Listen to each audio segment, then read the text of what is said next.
Food is fuel for your body, your mind, and definitely your sport. But let's face it, nutrition is confusing, and the expectations on girls and women to be thin and have a six-pack are exhausting.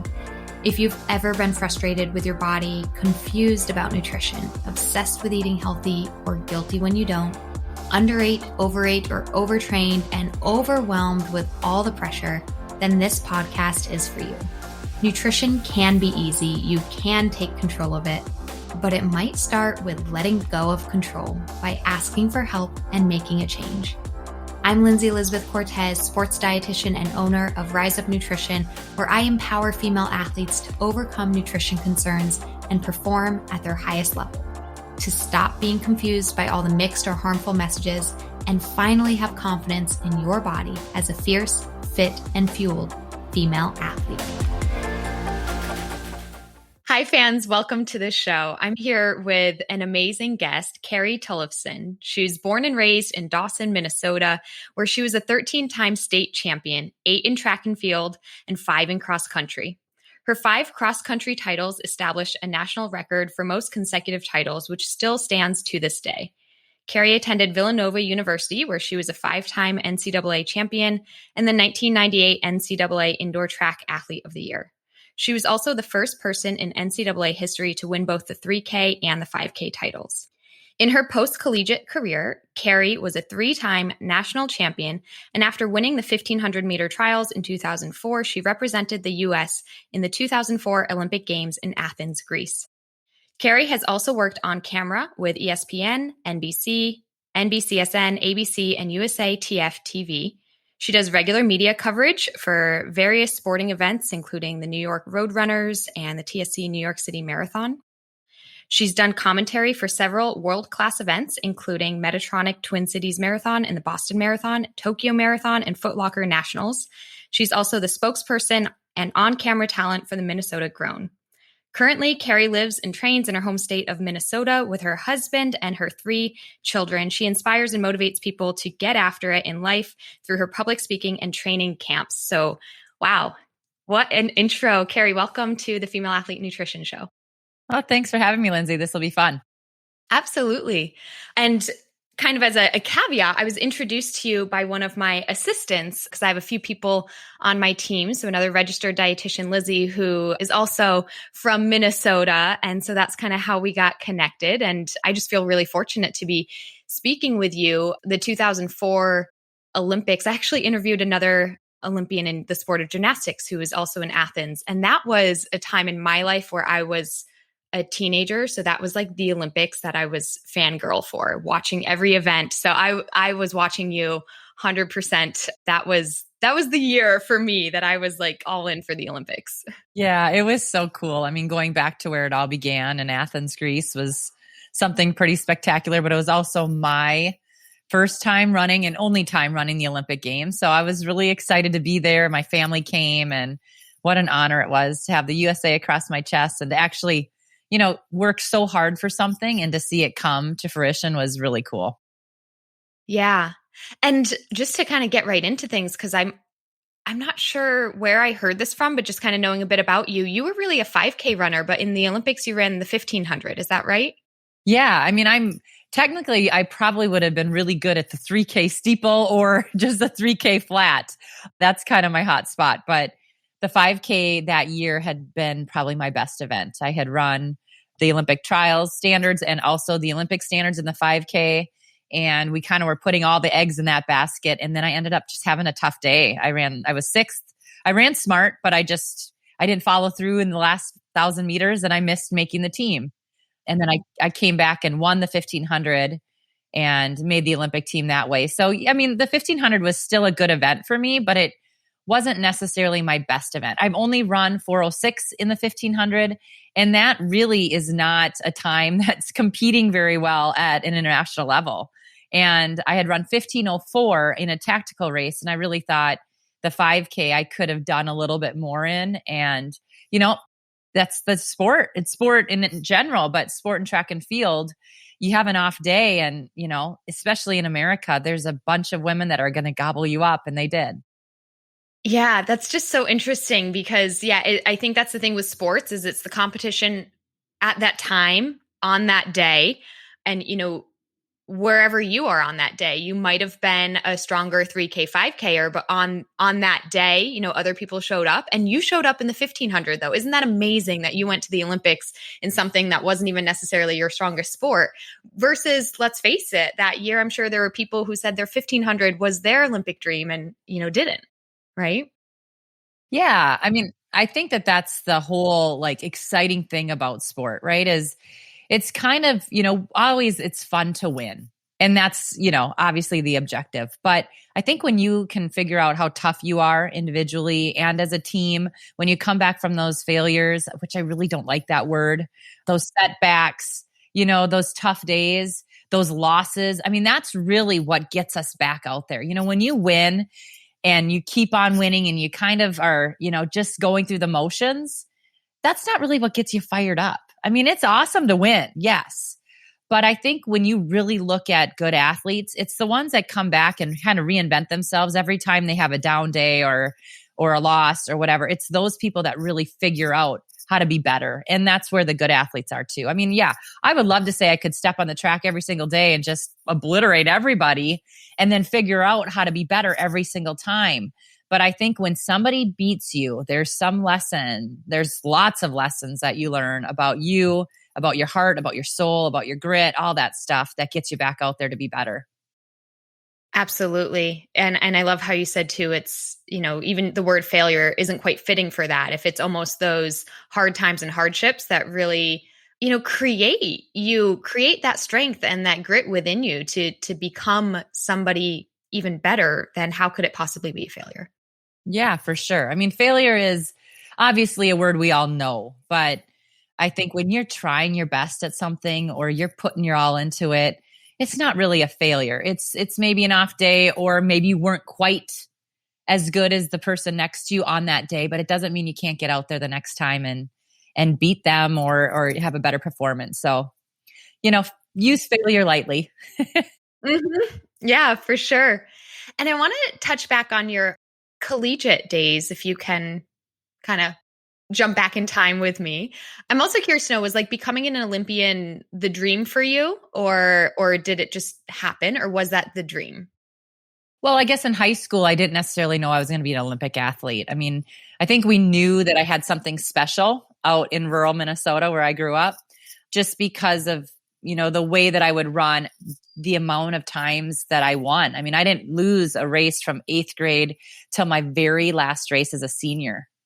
So wow. That's why I talk about how you really learn more about yourself when you get beat. I had to figure out how to win races or how to set new time standards or, how much to beat the person by behind me, because I was kind of in a position where I won a lot in high school and it was awesome. It was super fun.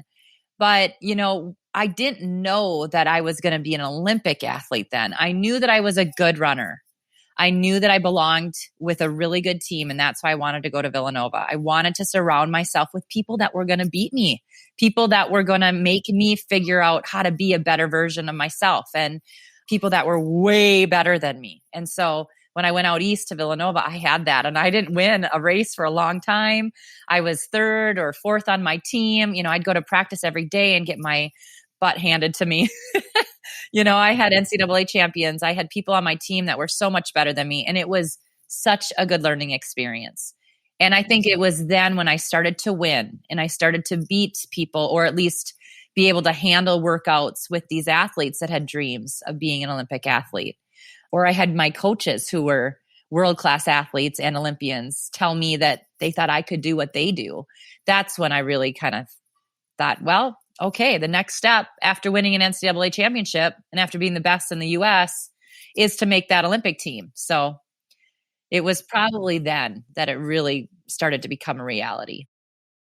Yeah. Yeah, that's great. I think it's so great to hear you speak of winning, and I don't even want to call it losing, coming in 2nd or 3rd or whatever that, or 5th, whatever that looked like. Because yeah, winning is fun, but you learn so much. And that must have been a hard transition into college, but also what an exciting one that finally I'm training and I'm competing with people who are going to push me to be something better. It's scary to be around people that are quote unquote better than you, but that's exactly what pushes us in any area of our life, running, sports, or otherwise. Yeah, it was super scary. It was different for me. It was good that I got beat my very last race as a senior in high school. I mean, I had other Oh my races. gosh, I can't believe that happened. Yes, I ran the 800 against a woman that was actually just a superstar in like the 2, 4, and 8. And I ran the 1600 and the 2 mile. So we clashed in the middle and it was at the line. Like it was really fun for the crowd. Probably not so much fun for me because I had to walk away like, just got beat, but I got beat by a really good runner. So that, made things a little bit better. But when I went out to Villanova, yeah, it was hard to every day go to practice and think, am I going to be able to keep up? Am I going to make this team? Am I going to be able to, have the same excitement that I did in high school? And it seemed to be fine and it worked out great. I wouldn't change it for the world. Amazing.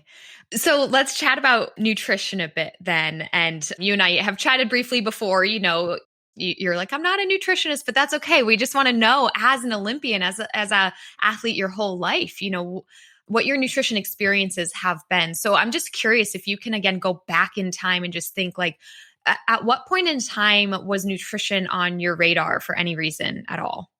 Well, I guess the first time I really started thinking about it was when I was in high school. I went out to the Olympic Training Center and we did have nutritionists or dietitians check out what we were doing, just to see. Like they wanted us, I think before we even went out to the camp. So I was invited to this elite camp and they would have us do like a 3-day, kind of tracking of our diet. And it was just kind of funny because we ate pretty well. My family loved to cook and, we had fun with our meals. We looked forward to our meals. I mean, my mom and dad both liked to work out and then we loved to replenish a lot. So, we had good relationships with our food in our family. There were some ups and downs. I have 2 older sisters and they both kind of battled different things, like trying to figure out how to eat healthier and eliminate some things so we could be better athletes. And I got the opportunity of following in their footsteps. So I watched how they, changed things or they added things in. And when I went out to the Olympic Training Center, really the only advice they had for me was to eat more, which I ate a lot. But as an athlete, I was burning a lot and I was a little athlete, I was growing a lot and I was naturally on the slighter side. And I think they were just concerned that as a professional or, not professional, but as an elite athlete, even at the high school level, you have to be concerned with what you're putting into your body. You have to know what you're putting into your body. And they were trying to teach me at a young age to pay attention. And, I had a milkshake every night with my dad and they said, keep up with that. I actually had a soda every day for a long time in high school. There's a pop we call it pop, Sundrop out where I live. They bottle it out there. And they were like, keep your Sundrop, that's fun for you. That's, it's your treat. And, they just really wanted me they encouraged me to eat a little more in the morning. There was nothing big that I was missing. It was that I needed more. And then in college, it was similar. It was, just making sure that I had enough fuel throughout the day so I wouldn't be lacking any fuel going into workouts. But like I said, I think the big thing over the years for me was I was very concerned about making sure I didn't have an issue with eating or I didn't want to shy away from calories or didn't want to make sure to replenish after workouts. First and foremost, I wanted to be a mom. I wanted to have a life after sport. I also wanted to be a really good runner and I didn't want to be sitting on the sidelines because I was malnourished and injured. So I think the big thing for me hasn't always been how perfect is your diet, because my diet is not perfect, but more so making sure I'm getting enough and then having fun with what I eat. We just had Chipotle last night and I was more concerned with having to stop at a porta potty during the middle of my run today than how much, I put into my body. Yeah. So I think that's the big thing. And that's, I have all these youth camps and I speak to a lot of people and, I know that relationships, the different people have different relationships with food. For me, I'm thankful that I've always had a good one. And, I've sought the help when I need it. And that's normally how can I put more in without feeling full at a workout or, having an upset stomach, those kind of things. Mm-hmm. Oh, so good. We can just end this podcast right now and everybody can just take what Carrie just said to heart. So many good things that I want to highlight, which is, if you do want to be a great athlete as you were trying to do and as you eventually did become, it means being aware of what you're putting in your body, but not being too concerned with it or too restrictive, actually eating more and encouraging yourself to eat more. And that the dietitians at the Olympic Training Center, which they still have, the Team USA has dietitians that support them. And, a lot of people have this view of dietitians, a food police, or they're just going to tell you to eat kale. It's like runners do not survive on kale. No. No, we do not. So it's not about just always eating cleaner, quote unquote, or healthier, but it really is fueling enough as an athlete and having fun with it. I'm just so glad you said that. And this is every person, because I know some people listening might be saying, but I'm not an Olympian. I'm not an elite athlete. So can I really have soda? Well, there's a place for everything in your diet, in your daily eating habits. If you can have fun with it, if you can build a healthy relationship around it, and if it's making your body feel good. Like another thing you said is that I always want to eat more. And then it just comes down to how do I feel on my run? Chipotle is fine, but also maybe I shouldn't have that the hour before I go for a run because I'm going to take too many bathroom breaks, right? Yeah. So being aware of what we're putting in our body, not necessarily being super restrictive or limiting or negative about it. I think that's the big thing. I did not want to be negative. I remember my freshman year of college being on my own for the first time. I gained some weight that first year, but I was running better than ever. And if you look at pictures, you might think that I was carrying more than I had in high school, but my body was adjusting. I was adjusting to learning how to eat on my own. I didn't have my mom. I had all the access to the cafeteria I ever wanted. I was staying up later, trying to study, trying to socialize, doing all the things that anyone does in college. And, eventually my body and I figured things out. And I think sometimes if we can just kind of ride the wave, whether it's in training, in racing, in eating, in academics, I had to ride a big old roller coaster in academics too, and just an emotional roller coaster. But, I think for me, I really wanted to just be careful with food. And I had seen in the past or seen on different recruiting trips how, hard it is to have a tough relationship with food. And I just never wanted that because it's such a big part of our life. And I feel for people and I'm thankful for people like you that can steer people back or help people that, don't have a healthy relationship. But I do believe if you are going to be an athlete or if you are trying to seek whatever goal it is in life, having a good relationship with food is so important. And, if you have a struggle, it doesn't mean you can't come back from it. You got to just find the right people, the right team to get you back on track. Yeah, absolutely. It is something that it's devastating on just somebody dealing with a difficult situation with food. And also, for those athletic dreams, it's devastating. And so it doesn't, just like you said, it's finding the right help, asking for help and overcoming it to get to the place, where you were I was, just had this good, happy relationship with food. I was able to stay fueled. I was able to perform and, for the most part, probably stay injury free. I'm sure you had your little injuries as every athlete does, but nothing major. I also want to highlight that you said you gained weight in college. Yes, I did. I'm like everybody else or like everybody a lot of people. Yeah. It's such a hard transition for high school to college. And I think we've created this fear around college of oh no, freshman 15, it's a bad thing. But is it really such a bad thing? It's a transition phase. You have to ride the wave. You're figuring a lot out. You're also at an age where you're, quite frankly, bodies are still changing. Bodies are always changing. But focusing on performance, like you said, I was running the best I ever had, no matter, even if that did look like a few pounds heavier or different, shape different, proportion different, whatever, just ride that wave. So I think I'm telling my clients all this all the time, but I think hearing it from someone like you was helpful. Yeah. I mean, I don't think I knew that it was happening until I got home that Christmas and I saw pictures. I was like, oh, you know, I look a little different. But what got me fired up after I even said that was, I've never run so fast in my life. And I think a lot of people just assume that the heavier you get, the more it's going to be to carry around the track or whatever. Well, that wasn't the case for me. I got stronger. I built new muscle. My visualization and my mental training was so much different because I was at a different level and I was thinking more about how I could be better and all these things. So, it was just, I had to get it all to come together. So I had all these different pieces that I was learning and it was all new and it worked out. I ended up over the year probably getting back to close to where I was in high school, but I did nothing different. Like, I don't think I changed anything. It just leveled out to that natural weight where I'm supposed to be at. And to be honest, that was when I was 18 years old. I'm 44 years old and I still weigh the same. Like, it's my natural weight.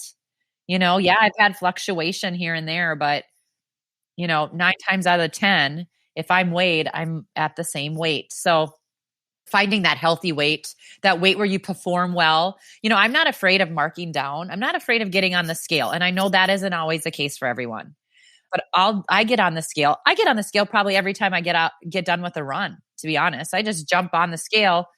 And then if I see something where it's dropped a bit or if it's gone up, then I maybe think about adjusting something or I just make note of it. It doesn't necessarily mean, oh, I can't have my milkshake every night because I weigh 3 pounds more. It might just mean like, oh, maybe I'll add a couple miles this week for me because I've been slacking or I've taken, a ton of time off. Maybe I need to get out there again. So I have been lucky though. I keep telling you these things. And in the back of my mind, I have this voice saying, but you're lucky because you haven't struggled with food. And so I am well aware that this is not an easy thing for everybody. So don't beat yourself up if you don't have the same mentality as I do.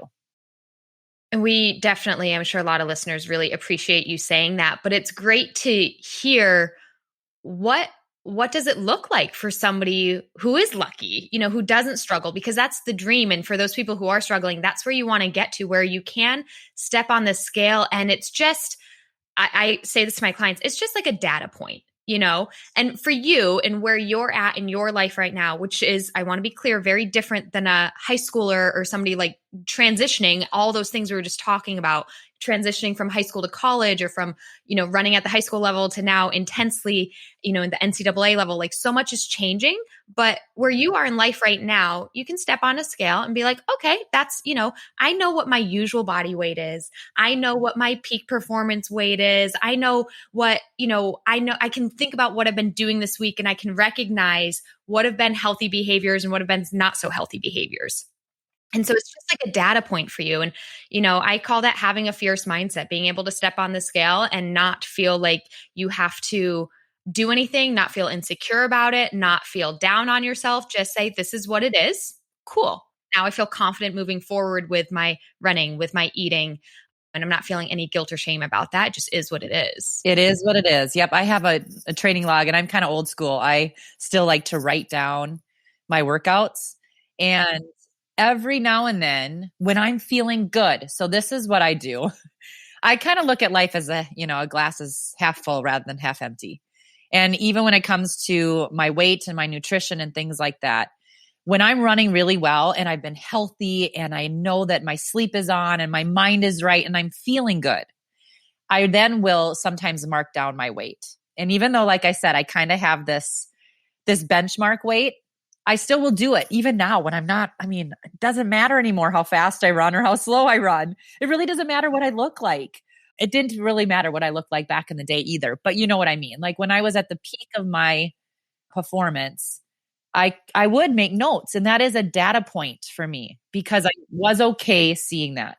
The one thing though, when we talk about scales, I didn't have a scale in college, and I don't think it was a good thing or a bad thing.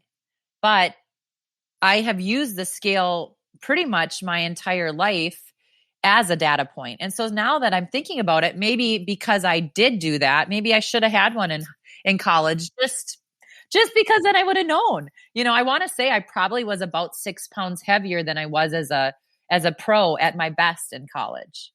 So over the years, my weight maybe had come down to the same exact weight every year.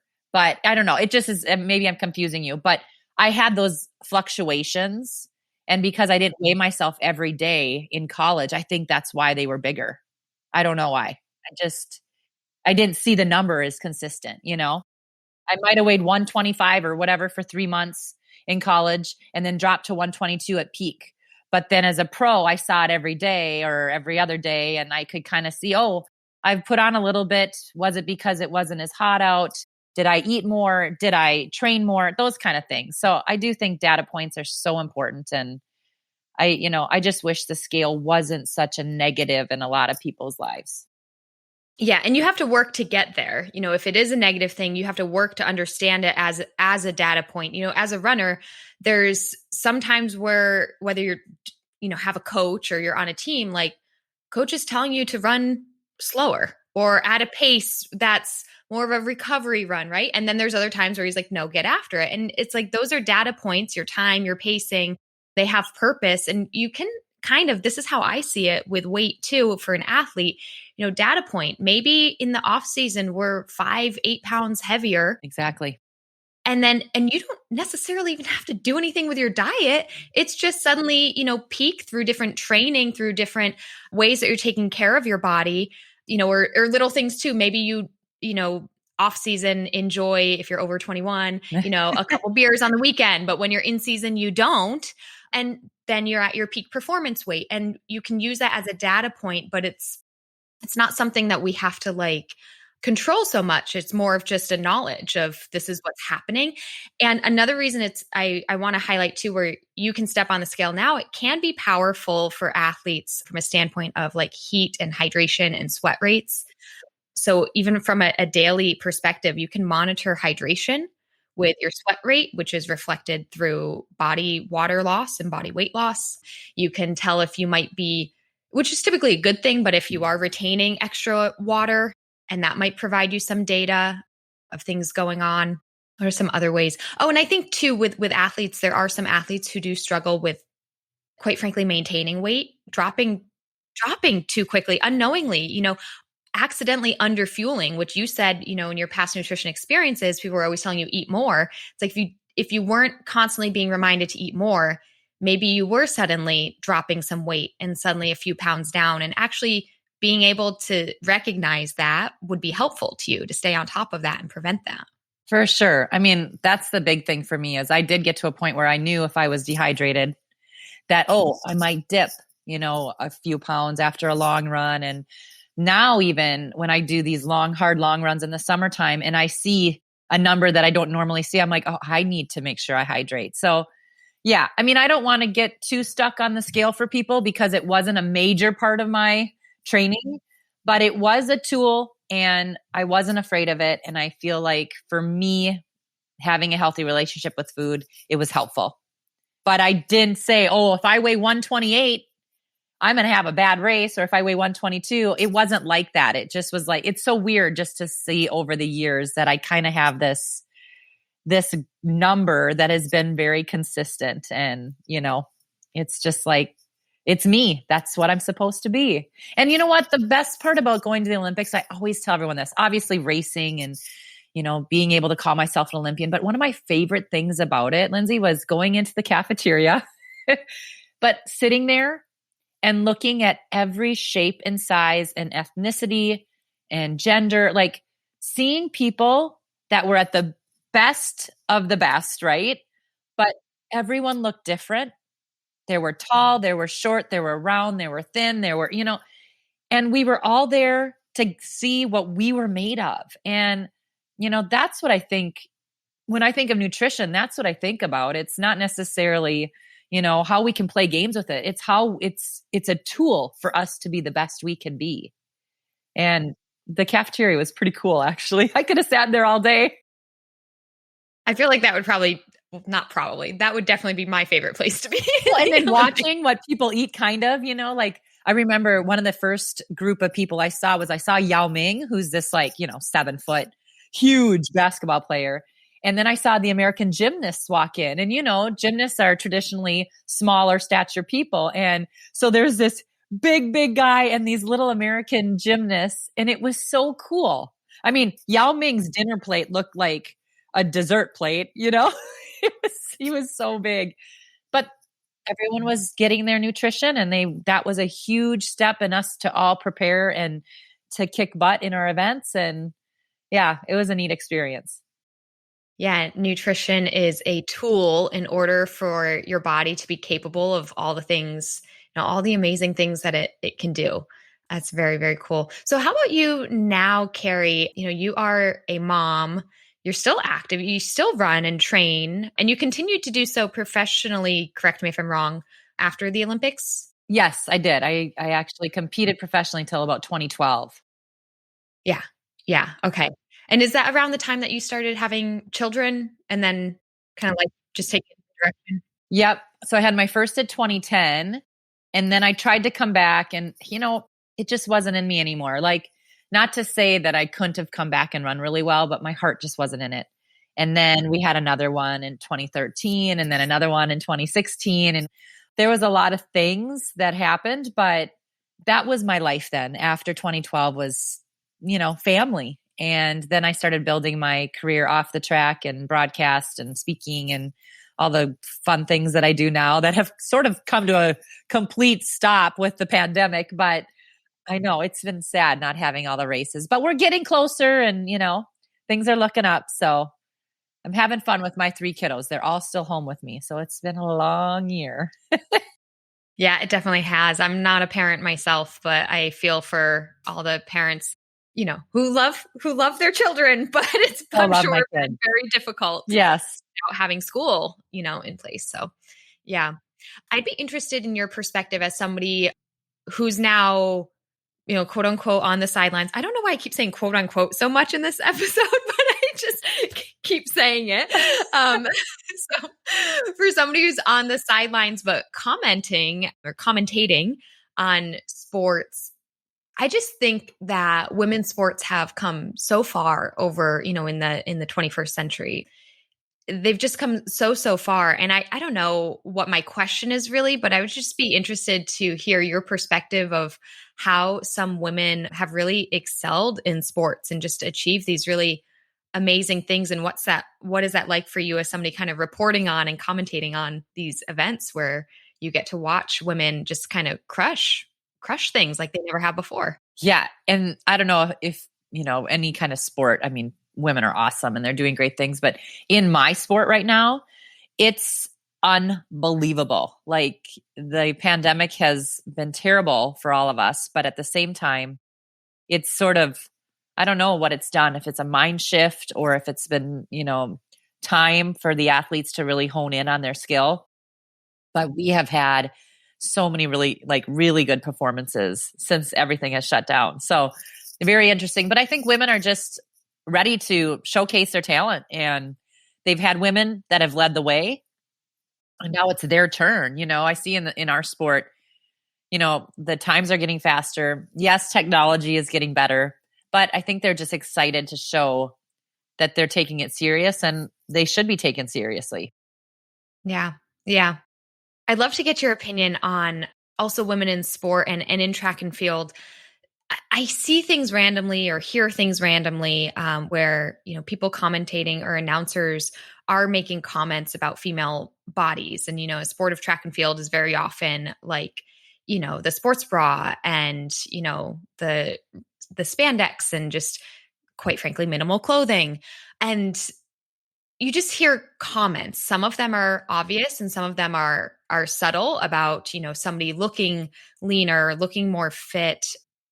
How do you think this impacts the athletes, or how do you think this impacts the culture of track and field? And do you think it's making a change? Yeah, I never have understood that, to be honest. I mean, you go to, again, like the Olympics, and obviously I was just talking about Yao Ming being a tall guy and the gymnasts being small, but my point was, it was so fun to see that anyone can be anything, any size. So I don't understand why commentators have to do that. I think that it naturally comes out when you see somebody that is muscular and, maybe more so on the men's side, when you see a guy that's super tall and they're competing against these smaller athletes and they think, how can they carry all that weight and run against these smaller guys? Well, immediately my mind goes, when I'm next to somebody that does that, my mind goes back to the different ways that an athlete is. Like, just because they're taller and muscular doesn't mean that they can't power their way to run against somebody that's smaller, lighter, and, maybe less muscular. And then I think of that, well, why can't that person be stronger cardiovascular wise? Or yeah, maybe they are a little lighter so they can push. I just don't get it. I don't know enough of the exercise or the science behind it, but I just have never understood why that needs to be commentated on. Although when you watch, for instance, football, or you watch some of the other sports, in a male sport, it's a little different for commentators. And I don't want to get in trouble saying this either, but male commentators in a male sport don't get reprimanded nearly as often as a male would if they commentated on a female. So it's as an athlete, I don't understand why we have to commentate on it. But as a commentator, I don't think the standards are equal for all. And it doesn't make it any easier for a male or female to commentate on my body or on my competitors. It doesn't make it easier, and it's not right. I'm not saying they should do that. But at the same time, if we really listen to the dialect and the comments made on different sports, it's always been there. But is it right? I don't know. I don't think so. Yeah, no, this is a complicated I've never topic. done it. Yeah, it's a complicated topic. And I think one thing you highlight too is it's like, we can't ignore bodies. Bodies have shape, bodies have muscle, bodies have length. So we're not trying to ignore bodies. And like you said too, like, I think it's cool that bodies come in all different shapes and sizes. I think that's unique. And I think that's what makes us unique and special. So it's hard to, you don't want to ignore it or say nothing, but it is interesting how in certain sports, sometimes comments come out and it's like, why does this matter? If they're running, they're on, they're on the same playing field, stage, track, whatever, they're doing the exact same thing. You look at their times, look at their history, like, clearly it doesn't matter. But it is also interesting how in some sports we do talk, like you said, football, we do talk about size and weight. And it's like this, it's ingrained in that culture in a positive way. Although coming from working in collegiate sports, I also know there's some negative habits there too, of weighing the football players every single day. And, it has its challenges. But it's just something I wanted to bring up because I think you have a unique perspective on it, and both being the athlete and being somebody who's at these sporting events. And it has always been there. Nothing is worse than it ever has been before. It's probably continuing to get better. So it's just something to continue to challenge ourselves on, that, hey, we can recognize bodies are different. We see that bodies are different, and just appreciate their differences instead of trying to label one as superior, one as better, or whatever it might be. That's exactly what I think it is. I think commentators need to understand that not every athlete can handle that, and not every athlete needs to handle that. I think what is the tough part with athletes and having commentators say something, or analysts say something about their bodies, is it's normally not in the nicest way. Usually it's like they're, comparing them to some cartoon or some sort of analogy. And it's like, what does that have anything to do with the race? You know what I mean? Like, that's where I get ticked off about it. I don't think it's fair. Or if an athlete has had a struggle with it, I don't even know if it needs to be out there. Like, if an athlete has a struggle with it and they've been open enough to talk about it on a podcast or in a newspaper article or something, well, maybe we can refer back to the publications or things that they've openly talked about. But it's just a really hard thing, Lindsay. Like, I don't know, Molly Seidel, for instance, if you know her, she's a really good runner. made the Olympic team in her very first marathon she ran. She made the Olympic team. And she now has since come out and talked about her struggles with eating. And, it scares me a little bit for when I do commentary now with her, especially when it's going to be a 2+ hour race and people are going to bring up her story and her journey and they're going to talk about that. And I know as a sort of a friend or colleague of Molly's, she wouldn't mind me talking about some of the things that she's put out there. But when you don't know somebody personally, I just don't know how to even explain the thought process that goes into how to be an analyst when you are talking about someone that struggled. So it's a tough line. And I think commentators have to tread lightly. And for me, I just avoid it. You know what? I don't think that makes someone or breaks someone. I think that's part of their story and let them tell it. I like that. I like that approach. That's their story. Let them tell it. I'll focus on the race and what I'm supposed to be commentating on here. Let's talk about their splits. Let's talk about their training. Yeah, exactly. Injuries obviously come into play. Their history comes into play. But, you can't change your body. You're given this one body. Yes, we can fuel differently. We can train differently. Our bodies might look different, but you can't change how tall you are. You can't change how short you are. So I just think that's something I'm going to leave alone. Yeah. It's amazing. I know I'm asking you challenging questions, but you're answering them amazingly. I love having this conversation with you. So I appreciate you. These are tricky things to talk about, talking about weight, talking about commenting on people's body size. These are tricky things. So I really appreciate you. They are. And I love a lot of my friends that I've done commentary with, but there are times when it's hard to, I'll change the subject. Let's move on because I know this is going down the wrong road. Or if I can hear them and I've heard, I just think of a few athletes that have just been kind of attacked and I just feel for them. And I hope that they don't think that all of us are looking at them at that, in that way, or I don't know. It's just, it's tough. I just look at the person and hope they're having a kick butt race that I get to tell everybody about. Yeah, that's amazing. So I'd love to just quickly tell our listeners some things that you are engaging in now. So in addition to commentating, you host some running camps or youth camps in Minnesota? I do. Yeah. So we have a youth camp every year, although we didn't have it in 2020, and I'm not sure if we're going to be allowed to have it in 2021, but it's an overnight camp for 7th through 12th grade girls and boys. And it is so much fun. We learn all the ins and outs of the sport, I should say, cross country, track. Basically, they're all distance runners that come. And we have a blast. But I'm also a coach I coach high school. I coach some, learn to 5K runners. I also coach, people that are trying to be elite at their age group, all kinds of different athletes. And, I do a lot of broadcasting like we talked about. I'm also a podcast host. I have a podcast called See Tolly Run. I work for Rock and Roll Marathon. I do a bunch of things.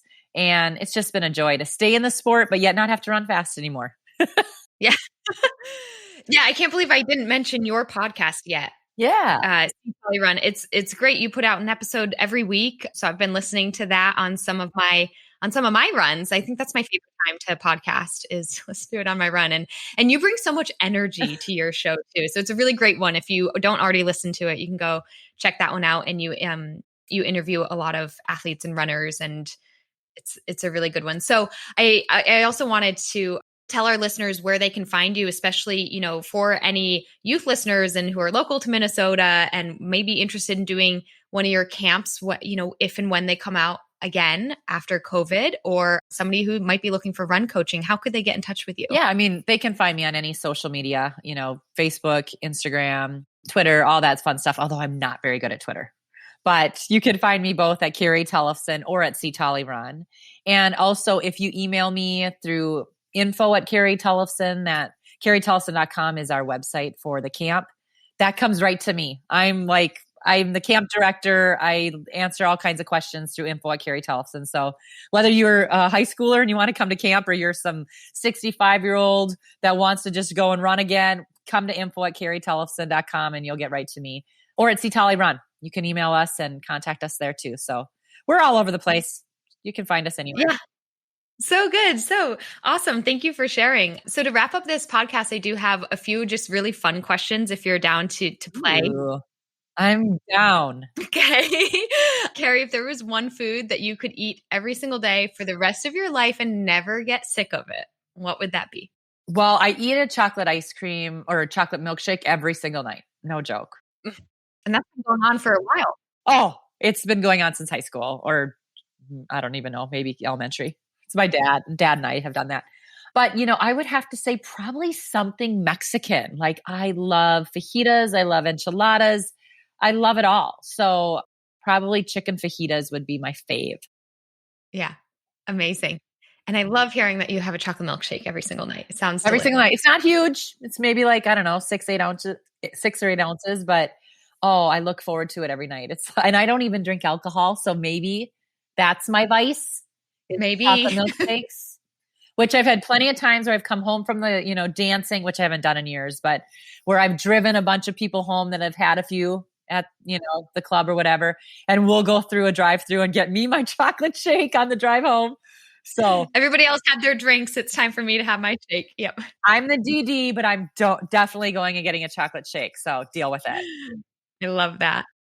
Carrie, what is your favorite sport to participate in? Is it the obvious track and field or something else? Well, I would have to say probably cross country was my favorite for running, but I loved playing basketball.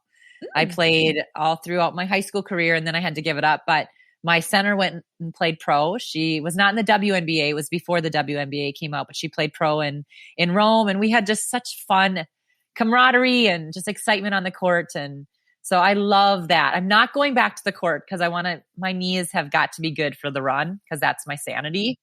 But now that I have all these kids, we're getting out there shooting around and having some fun. That's awesome. What about spectator sport? Is that different? Ooh. Well, I love watching basketball. I mean, for sure, that's my fave to watch, especially the Villanova Wildcats. Put your V's up.